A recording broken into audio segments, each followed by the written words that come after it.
everyone, welcome to Sanmarga classes.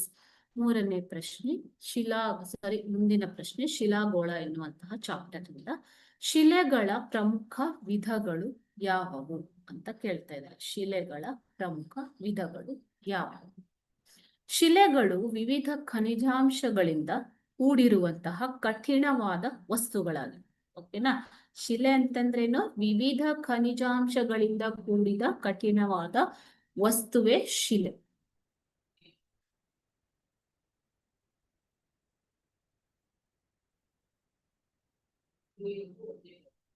ವಿವಿಧ ಖನಿಜಾಂಶಗಳಿಂದ ಕೂಡಿದ ಕಠಿಣವಾದ ವಸ್ತು, ಅದನ್ನ ನಾವು ಶಿಲೆಗಳು ಎಂದು ಕರಿತೀವಿ. ಓಕೆನಾ? ಸೊ ಶಿಲೆಗಳನ್ನ ಮೇನ್ ಆಗಿ 3 ವಿಧಗಳಾಗಿ ವಿಂಗಡಿಸಲಾಗಿದೆ. ಯಾವ್ಯಾವ್ದು ಮಕ್ಕಳೇ? ಅದು ಅಗ್ನಿಶಿಲೆ, ಕಣಶಿಲೆ ಮತ್ತು ರೂಪಾಂತರ ಶಿಲೆಗಳು. ಅಗ್ನಿಶಿಲೆ, ಕಣಶಿಲೆ ಮತ್ತು ರೂಪಾಂತರ ಶಿಲೆಗಳು. ಅಗ್ನಿಶಿಲೆ ಅಂತಂದ್ರೆ ಬೆಂಕಿ. ಇಗ್ನಿಷಿಯಸ್ ಅಂದ್ರೇನು? ಬೆಂಕಿ ಅಂತ ಅರ್ಥ ಮಕ್ಕಳೇ. ಓಕೆನಾ? ಸೊ ಅಗ್ನಿಶಿಲೆಗಳು ಭೂಮಿಯ ಅಂತರಾಳದಿಂದ ಶಿಲಾಪಾಕವು ಹೊರಗೆ ಬಂದಾಗ ಭೂಮೇಲ್ಮೆಯಲ್ಲಿ ತಂಪಾಗಿ ಘನೀಭವಿಸಿ ಆಗುವಂತಹ ಶಿಲೆಗಳೇ ಅಗ್ನಿಶಿಲೆಗಳು. ಈ ಅಗ್ನಿಶಿಲೆಗಳಲ್ಲೂ ಕೂಡ 2 ಪ್ರಕಾರಗಳಿವೆ. ಯಾವುದು? ಅಗ್ನಿಶಿಲೆಗಳಲ್ಲಿ 2 ಪ್ರಕಾರ. ಅಂತರಾಗ್ನಿ ಶಿಲೆಗಳು ಮತ್ತು ಅಂತಃಸರಣ ಶಿಲೆಗಳು, ಬಹಿಸ್ಸರಣ ಶಿಲೆಗಳು. ಅಂತಃಸರಣ ಮತ್ತು ಬಹಿಸ್ಸರಣ, ಈ ರೀತಿ 2 ಪ್ರಕಾರಗಳು ಅಗ್ನಿಶಿಲೆಗಳಲ್ಲಿ ಇರುವಂತದ್ದು. ಓಕೆನಾ?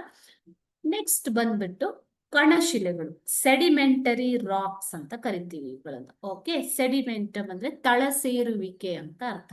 ಸೊ ಕಣಶಿಲೆಗಳು ನೀರು, ಗಾಳಿ, ಹಿಮ ಮುಂತಾದ ಕರ್ತೃಗಳಿಂದ ನಿರ್ಮಾಣವಾಗಿರುವಂಥದ್ದು. ಓಕೆ, ಸೊ ಇವು ಅಗ್ನಿಶಿಲೆಗಳನ್ನು ಚೂರು ಚೂರಾಗಿ ಒಡೆದು ಸವೆಸುತ್ತವೆ.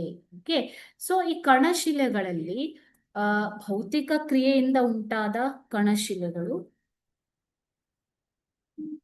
ಕಣಶಿಲೆಗಳು ಭೌತಿಕ ಕ್ರಿಯೆಯಿಂದ ಉಂಟಾದ ಕಣಶಿಲೆಗಳು, ಅದೇ ರೀತಿ ರಾಸಾಯನಿಕ ಕ್ರಿಯೆಗಳಿಂದ ಉಂಟಾದ ಕಣಶಿಲೆಗಳು ಮತ್ತು ಜೈವಿಕ ಕ್ರಿಯೆಗಳಿಂದ ಉಂಟಾದ ಕಣಶಿಲೆಗಳು ಎಂಬುದಾಗಿ 3 ರೀತಿಯ ಕಣಶಿಲೆಗಳು ಇವೆ ಮಕ್ಕಳೇ.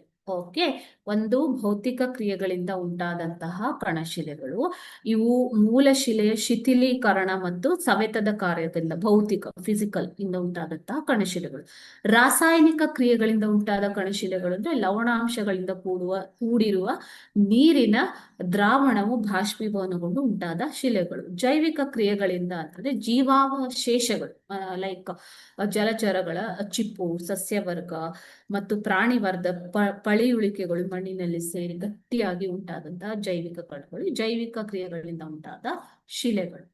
3ನೇದಾಗಿ ರೂಪಾಂತರ ಶಿಲೆಗಳು. ಅಗ್ನಿಶಿಲೆಗಳು ಹಾಗೂ ಕಣಶಿಲೆಗಳು ಅತ್ಯಧಿಕ ಉಷ್ಣ ಅಥವಾ ಒತ್ತಡದಲ್ಲಿ ಪರಿಣಾಮದಿಂದ ಮಾರ್ಪಾಡುಗೊಂಡು ಉಂಟಾದಂತಹ ಶಿಲೆಗಳು ರೂಪಾಂತರ ಶಿಲೆಗಳು. ಈ ರೀತಿ ಶಿಲೆಗಳಲ್ಲಿ 3 ವಿಧಗಳಿವೆ: ಅಗ್ನಿಶಿಲೆ, ಕಣಶಿಲೆ ಮತ್ತು ರೂಪಾಂತರ ಶಿಲೆ. ಅಗ್ನಿಶಿಲೆಗಳಲ್ಲಿ ಮತ್ತೆ ಅಂತಃಸರಣ ಮತ್ತು ಬಹಿಸ್ಸರಣ ಶಿಲೆಗಳು.